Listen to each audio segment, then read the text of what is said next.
Eh bien salut tout le monde les amis, j'espère que vous allez bien, j'espère que vous êtes en forme aujourd'hui. Débriefing du Grand Prix de Singapour 2022 avec mes tops et mes flops comme d'habitude. Alors les amis, on ne perd pas plus de temps, vous connaissez déjà la chanson pour ceux qui sont abonnés littéralement à cette chaîne. D'ailleurs si vous ne l'êtes pas, abonnez-vous, vous n'allez pas le regretter. Dans un premier temps, on va faire le débriefing de ce Grand Prix en images, puis ensuite je vais vous donner mes tops et mes flops et je vous invite à me donner les vôtres dans les commentaires. On est parti maintenant pour le départ de ce Grand Prix. Alors pendant que vous pouvez visualiser cette grille de départ, j'ai juste une petite chose à vous dire. Il faut savoir que la course en elle-même a été retardée d'environ 1 heure due à des mauvaises conditions. Donc au lieu de 14 h, elle a commencé vers les coups de 15h05. Alors on est parti maintenant pour le départ. C'est Charles Leclerc qui s'est lancé en pole position devant Sergio Pérez. Sergio Pérez, parlons-en puisqu'il prend un super bon départ. Il dépasse directement dans la foulée le pilote monégasque et vous allez pouvoir constater que par la suite ça va énormément lui servir. À l'arrière on peut retrouver Max Verstappen, voilà, qui est parti 8ème, qui prend un très mauvais départ. Il se retrouve P12 dès tout simplement dès le premier tour, hein, voilà, littéralement.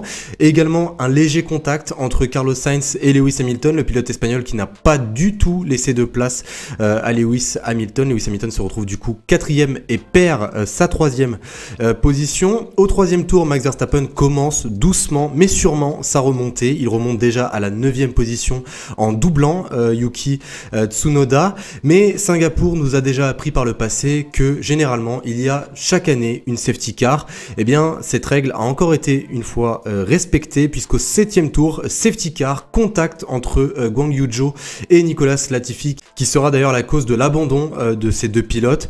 Voilà, le Canadien qui ne laisse strictement aucune place à Guan Yu Zhou qui doit du coup taper le mur. Donc voilà, abandon pour l'Alpha et abandon pour la Williams. Au 10e tour, c'est reparti, mais Sergio Pérez ne se fait pas surprendre. Au 11e tour maintenant, un tour plus tard, Max Verstappen continue encore une fois sa remontée. Il passe 7ème cette fois-ci. On avance, voilà, doucement. On se pose beaucoup de questions, notamment sur les pneumatiques, puisque on commence à se poser la question des pneus slick, puisque voilà, tous les pilotes sont partis en pneus intermédiaires. Puis au 22e tour, eh bien, virtual safety car, abandon pour Fernando Alonso, dû à un problème mécanique pour son 350e Grand Prix. 26e tour, virtual safety car encore une fois. Cette fois-ci, c'est Alexander Albon qui tape au virage 8. Encore une fois, un autre abandon. 28e tour, virtual safety car encore une fois, et cette fois-ci c'est la deuxième Alpine, celle d'Esteban Ocon pour un problème mécanique également. 33e tour de course, Lewis Hamilton part littéralement à la faute. Il repart du coup P5 entre Max Verstappen et Lando Norris. 35e tour, on commence le jeu des arrêts au stand avec Charles Leclerc, voilà, deuxième à ce moment-là, qui s'arrête pour chausser des pneus médiums. On peut voir une légère amélioration notamment sur les temps de George Russell, ce qui pousse les écuries à arrêter leurs pilotes, puisque Lewis Hamilton ou même Sergio Pérez vont s'arrêter, également Max Verstappen, mais on savait qu'il allait sûrement avoir un pilote qui allait potentiellement faire une erreur. Et bien c'est le cas malheureusement avec Yuki Tsunoda qui tape le mur, voilà, il perd totalement la voiture et cette fois-ci safety car. Au 40e tour c'est reparti et après l'erreur de Lewis Hamilton ou même l'erreur de Yuki Tsunoda, et bien cette fois-ci c'est Max Verstappen qui part à l'erreur en bloquant les roues mais d'une manière tellement agressive. Il a dû re-rentrer au stand pour rechausser des pneus tendres. 45e tour de course, le DRS est enfin autorisé pour Charles Leclerc notamment, voilà, qui met la pression sur le leader Sergio Pérez. Là maintenant à ce moment précis les amis, il faut savoir qu'on rentre un petit peu dans l'approximatif puisque il y avait les 2 heures de course maximale. Du coup là je vais vous parler en minutes et non pas en tours. On arrive maintenant à 12 minutes de la fin de ce Grand Prix puisque Max Verstappen continue et refait encore une fois une remontée. Il va passer Pierre Gasly sans trop de difficulté pour la 9e position. Au même moment on apprend que Sergio Pérez est sous enquête, voilà, des commissaires, notamment pour une infraction sous safety car. Donc voilà, il se pourrait que Sergio Pérez puisse prendre 5 secondes de pénalité à la fin du Grand Prix. Il faut savoir qu'à l'heure actuelle je ne sais pas encore si Sergio Pérez a pris ces 5 secondes. J'y reviendrai dans les tops et les flops puisque voilà, je tourne les débriefs juste après le Grand Prix comme d'habitude. À 1 minute de la fin, on peut voir Une nouvelle erreur malheureusement de Lewis Hamilton qui était sous la pression de Max Verstappen. Max Verstappen a récupéré la position et d'ailleurs il récupérera également la position de Sebastian Vettel. Je crois que c'était la 7e position. Et du coup à la fin du chronomètre, victoire de Sergio Pérez qui s'impose devant les deux Ferrari, celle de Charles Leclerc et Carlos Sainz. Bon les amis, on commence maintenant avec les tops et les flops et on va commencer par les tops comme d'habitude. Juste deux choses à vous dire avant qu'on commence. Première chose, je vais être quand même assez indulgent, voilà, notamment par rapport à mes flops parce que c'était une course très difficile, que ça soit psychologiquement ou physiquement pour les pilotes. Je pense qu'à un moment donné, il faut quand même remettre certaines choses à leur place. On ne se rend pas forcément compte de la performance de chacun des pilotes. Donc voilà, je vais être quand même indulgent, c'était des conditions de course qui étaient très difficiles, donc voilà, ça c'est déjà pour la première chose. Seconde chose, je pense que Sergio Pérez a gardé sa première position. Normalement il a été déclaré vainqueur puisque on nous a parlé à un moment donné d'une double infraction sous safety car, ce qui aurait pu lui coûter 10 secondes de pénalité. Moi personnellement je ne pense pas, voilà, il faut déjà savoir qu'il était à plus de, Charles Leclerc était à plus de 7 secondes de Sergio Pérez, donc même s'il y a une potentielle pénalité de 5 secondes, eh bien Sergio Pérez restera en première position. Alors, on commence directement avec mes tops. Bon, premier top, pas de surprise, Sergio Pérez, comme quoi les départs en Formule 1, c'est très important. Et moi, ce que j'ai le plus aimé chez Sergio Pérez, c'est qu'il avait dit, dans un sens, il avait dit que c'était un petit peu l'homme d'une seconde partie de saison. Bon, moi je trouve que c'est assez dommage, voilà, qu'il n'ait pas fait ce genre de performance pendant toute la saison. Mais quand même, voilà, la performance est au rendez-vous. Tenir une Ferrari derrière pendant aussi longtemps, pendant environ 2 heures de course, c'est quand même une très grande performance. Donc voilà, Sergio Pérez dans mes tops, aucun débat possible. Deuxième top, je vais mettre Ferrari. Voilà, Ferrari pour moi, ils sortent un petit peu la tête de l'eau et c'est aussi par rapport à un flop que je vais mettre tout à l'heure. Vous allez comprendre.